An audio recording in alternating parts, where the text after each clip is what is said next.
Welcome to our channel Telangana Harish vlog.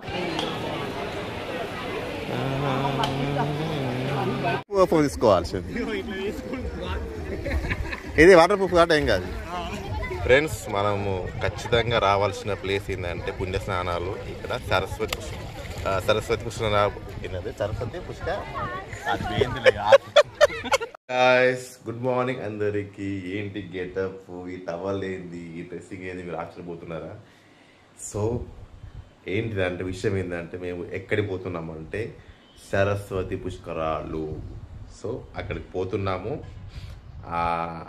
అక్కడ పోయినాక మీకు అన్నీ చూపిస్తాము అని డీటెయిల్గా స్టోరీ ఏంటి కథ అంత మొత్తం చెప్పిస్తాను. ఇక టెంపుల్ కదా పుష్కరాలు, కొంచెం మంచిగా మనం ఈ గెటప్తో మంచి ట్రెడిషనల్గా పోవాలి గైస్. మంచిగా చాలా హ్యాపీగా ఉంది. సపోర్ట్ చేసినందుకు అందరికీ పేరు పేరున్న ధన్యవాదాలు. మనం వెళ్ళిపోతాం పదా. స్నానానికి first before that body spray ఉండాలి, కొంచెం మంచి స్మెల్ రావడానికి. ఇక బట్టలు, దాని తర్వాత ఛార్జర్ ఉండాలి ఎమర్జెన్సీగా ఖచ్చితంగా. నవ్ డేస్ ఇది లేదే మనకి పని కాదు. ఇది లేకపోతే ఇంకో అబ్బాయితో మాట్లాడాలి, వానికి జీతం వేయాలి, వాని పెద్ద ప్రాసెస్. దీనికి పెట్టేస్తే అయిపోతే మన పని మనం చూసుకోవచ్చు. అట్లా ఇది అరౌండ్ నాకు తెలిసి ఒక 5.56 feet దాకా ఉంటుంది హైట్. దీని ఖరీదు మనకి వచ్చేసి 1200 ఉంటుంది. సో ఇది ఉంటే సూపర్ ఉంటుంది పెద్ద.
సరస్వతి పుష్కరాలు. పూర్వకాలంలో పుష్కరుడు అని బ్రాహ్మణుడు శివుని కోసం తపస్సు చేస్తాడట. ఆయన భక్తికి మెచ్చి శివుడు ప్రత్యక్షమై ఏదైనా వరం కోరుకోమని అడుగుతాడు. అందుకు పుష్కరుడు, ఓ దేవాజీవులు చేసిన పాపాలతో నదులన్నీ అపవిత్రం అవుతున్నాయి. నదులు పునీతమైతే ప్రజలు సుభిక్షంగా ఉంటారని, నా శరీర స్పర్శ పునీతమయ్యేటట్టు వరం ఇవ్వమని కోరుకుంటాడు.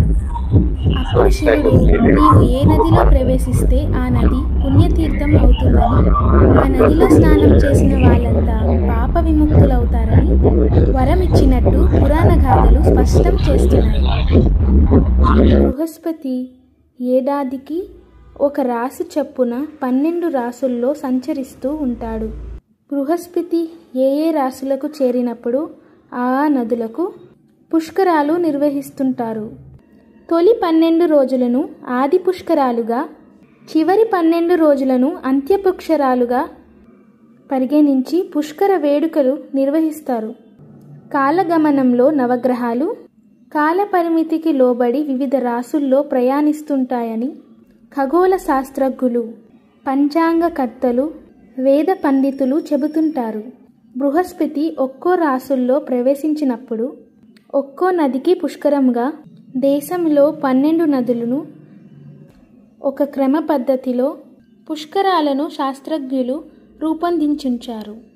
అందులో భాగంగానే గురువు మేషరాశిలో ప్రవేశిస్తే, గంగా నదికి వృషభ రాశిలో ప్రవేశిస్తే, నర్మదా నది మిథునంలో సరస్వతి, కర్కటంలో యమునా నది, బృహస్పతి సింహరాశిలో ప్రవేశిస్తే గోదావరి నదికి, అలాగే మీనంలో గురువు వచ్చినప్పుడు ప్రాణహిత నదికి పుష్కరాలు వస్తాయి. ముక్తీశ్వర లింగానికి ఉన్న నాసిక రంధ్రాల గుండా ఎంత నీరు పోసినా బయటికి రాకుండా భూమార్గంలో ప్రవహించి సరస్వతి నది రూపంలో గోదావరి, ప్రాణహిత నదులతో కలిసి త్రివేణి సంగమంగా ఏర్పడడం, సరస్వతి నది గుప్తకామినిగా ప్రవహించడం ఇక్కడ మరో విశేషం. ఏంటంటే ఇంకో విషయం ఏంటంటే, ఇక్కడ పుణ్యస్నానాలు మునిగేటప్పుడు ఏంటంటే మనం సేఫ్టీ ప్రికాషన్స్ ఏంటంటే ఇలా ముక్కు మూసుకొని మునగాలి, లేకపోతే ముక్కులకి పోతాయి కాబట్టి. అండ్ ఇంకా చివరి కూడా కుక్కు పోతే ఎక్కువ గట్టి మునగద్దు, స్లోలీగా. నెక్స్ట్ అక్కడ దాకా కనిపిస్తుంది కదంతా లైన్ అంతా దారం, అటు దారితే మునిగిపోవడమే. ఇక ఇది కస్తే చెప్తున్నాను ఇంతే. సో అండ్ ఇంకోటి ఏంటంటే మంచిగా ఒక్కరు కాకుండా మంచి ఫ్రెండ్స్తోని రండి గాయస్, ఇలా మంచి ఎంజాయ్ చేయండి, సూపర్ ఉంటుంది. అలహాబాద్లో గంగా యమున సరస్వతి సంగమం జరిగే చోట సరస్వతి నది అంతర్వాహినిలా ఉండటం వలన కనపడదు. సరస్వతి నదికి పుష్కరాలు నిర్వహించడానికి పూనుకున్న సందర్భంగా సమాంతరంగా మన రాష్ట్రంలో కూడా సరస్వతి పుష్కరాలను కరీంనగర్ జిల్లా కాళేశ్వరంలో నిర్వహించడానికి నిర్ణయం జరిగింది.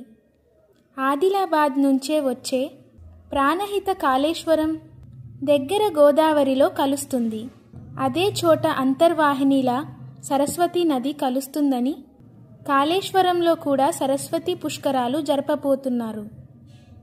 12 సంవత్సరాలకి ఒకసారి వచ్చే పుష్కరాల వేడుకను మే 31 నుంచి జూన్ 10 వరకు 12 రోజుల పాటు జరగనున్నాయి. కరీంనగర్ జిల్లాలోని అతి ముఖ్యమైన ఆలయంలో ఒకటి కాళేశ్వర క్షేత్రం. కరీంనగర్ పట్టణం నుండి 125 కిలోమీటర్ల దూరంలో ఉన్నది కాళేశ్వరం. కాళేశ్వరంలో ఎన్నో ప్రత్యేకతలు ఉన్నాయి. గోదావరి, ప్రాణహిత నదులు సంగమించే చోట ఈ క్షేత్రం ఉంది. శివలింగంతో పాటు యమలింగం కూడా ఉంటుంది. ఎందుకంటే పురాతన కాలంలో యముడు మనుషుల పాపాలను తొలగించి వారికి ముక్తిని ప్రసాదించమని శివుణ్ణి ప్రార్థించాడు. అప్పుడు ప్రత్యక్షమైన శివుడు యముని కోరికను మన్నించాడు. అలా ఈ క్షేత్రంలో ఒకే ప్రాణమంటపై 2 లింగాలు ఉంటాయి. ఒకటి యమలింగం కాగా మరొకటి శివలింగం. కాలుడు మనుషుల పాపాలను తొలగిస్తే శివుడు ముక్తిని ప్రసాదిస్తాడు. కావున ఈ క్షేత్రాన్ని కాళేశ్వర ముక్తేశ్వర క్షేత్రం అంటారు. అయితే ఇక్కడ మరో ప్రత్యేకత ఏంటంటే, ముందు యముణ్ణి దర్శించుకున్నాకే శివుని దర్శనం లభిస్తుంది.